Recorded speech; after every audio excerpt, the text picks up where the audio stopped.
Family and fellow soldiers, I'm the Professor, and this is the Moment of Truth. And now the Friday Crime Report. Ocala, Florida, May 1st, 2024. In southeast Ocala, the community had a big problem. For months on end, the residents had been threatened and harassed by a racist couple, Daniel and Kendall Raatz. Well, if nothing else, their last name is accurate. These two degenerates are particularly fond of attacking black children.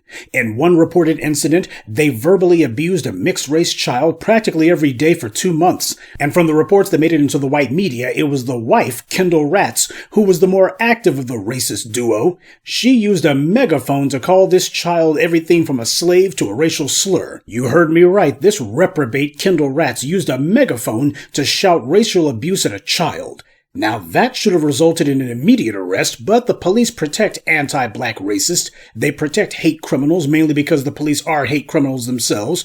We'll be giving a little bit of detail on why that is later in this morning briefing. And while Kendall Raatz was the one who, from all reports, was engaging in most of this behavior, she certainly wasn't the only one. Daniel Raatz, not to be outdone, once flashed a gun at one of his black neighbors. These two harassed a black family in the area, posting a sign at the neighborhood entrance saying that the black family were drug dealers and convicted felons. A woman who lived in the neighborhood told officers that the Raatzes had been calling her phone early in the morning complaining about her Facebook post. She blocked their number, but they still managed to get through regardless. She described the couple's behavior as aggressive and concerning.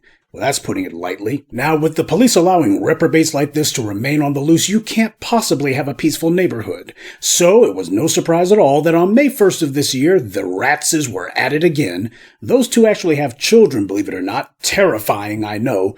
Hopefully no one's left any AR-15s lying around. According to reports, there was some sort of disagreement between one of the Raatzes' children and a black child at a bus stop. This led to Kendall Raatz and a parent of the other child having an argument. Now, even without knowing the specifics of the particulars of this case, does anyone want to guess who was at fault here? Kendall Raatz admitted going to the bus stop with her megaphone again and shouting obscenities at the black child. And just to leave no doubt about what a racist this woman is, she actually took a plastic bag that contained cotton and watermelon and threw it at the 11-year-old child. Now, the boy informed the police that the bag had struck him in the head. This was witnessed by several people, by the way. Kendall Raatz said that the watermelon never actually hit the child, and she told the cops that it was a childish gesture. As she put it, this woman is in her mid-30s, though she looks like she's in her 60s. She said she told the child to pick it up, referring to the watermelon. Now, she assaults this child and tells him pick up the object that she threw at him. Father of the victim said that Daniel Raatz had pulled a gun on him after this. And as for Kendall Raatz, she said that she threw watermelon at the child because she had been accused of being a racist. Gee, can't imagine why anyone would think that. Witnesses and the victim told police about racial slurs and other rude and derogatory comments directed at the child and his family. Police said that Daniel Raatz was driving his wife around during this spate of harassment, so he was enabling her to pull this mess, and he was taking part in it too, pulling guns on people. These are a couple of domestic terrorists, that's what they are. Astonishingly, the police actually did their job in this case and arrested these two reprobates, though that was only because half the neighborhood was up in arms about it. Daniel Raatz has been charged with aggravated stalking of a child younger than 16 with a hate crime enhancement, and making harassing telephone calls. But nothing about the gun. No gun charge for him, because of course that would make this serious, so the cops are protecting him. Kendall was charged with assault, hate crime, aggravated stalking of a child younger than 16 years of age with a hate crime enhancement, and making harassing telephone calls. Jail records show that the Raatz were released from the facility after posting bond on May 3rd.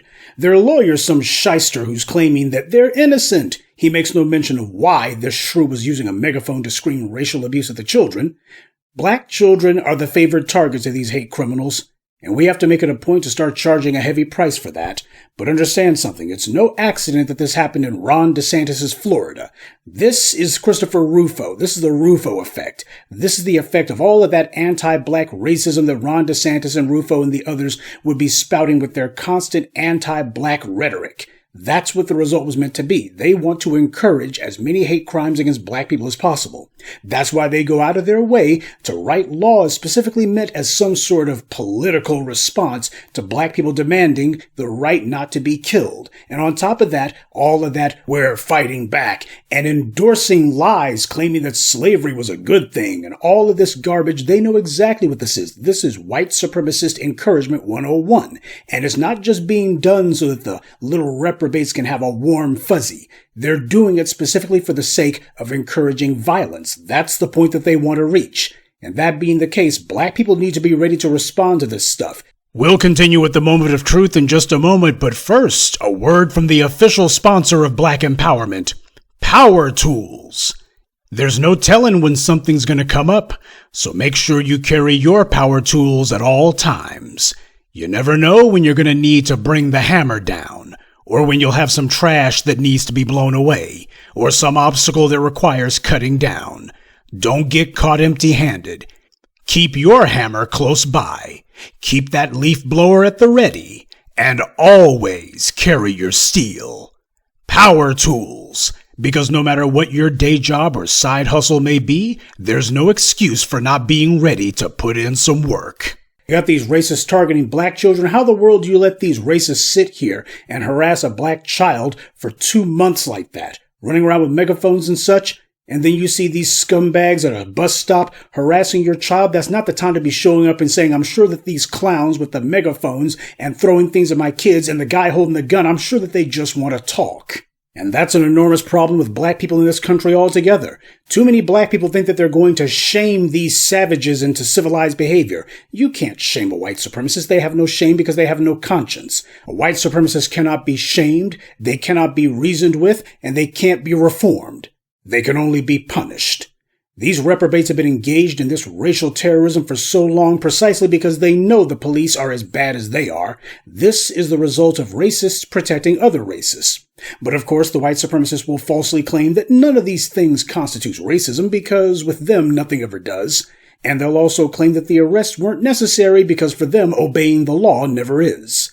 And this is just some one-off, they'll try to say. These racists are otherwise good people, they'll claim, who would never harm anyone. Well, don't look now. But almost exactly a month after this incident, Daniel Raatz has been arrested again, this time for domestic violence. As violent and out of control as these two reprobates are, you knew it was only a matter of time before they turned on each other. According to the police report, it was 3:30 a.m. on June the 4th when police were called to their home for a domestic disturbance. Kendall Raatz told them that she and her husband had been arguing for hours about what their pet possum should eat. I'm not making that up, that's what the report says. Not surprisingly, at least the husband had been drinking, probably the wife too for all we know. Now, why were they still up at 3:30 a.m. in the morning, drinking? Don't they have jobs? Seems racially harassing and terrorizing their neighbors was their job. And now that these two Neanderthals couldn't go after black kids, they were reduced to moping about their single-wide primate pen and griping at each other. Kendall said that her husband went into their room and the door was locked when she tried entering. She said he let her in after she began banging on the door. After that, they argued some more, naturally, and she remembered that their snake also needed to be fed. She went downstairs, but the room where the snake was located was locked. She told the police that she kicked the door in. I guess these two never heard of keys.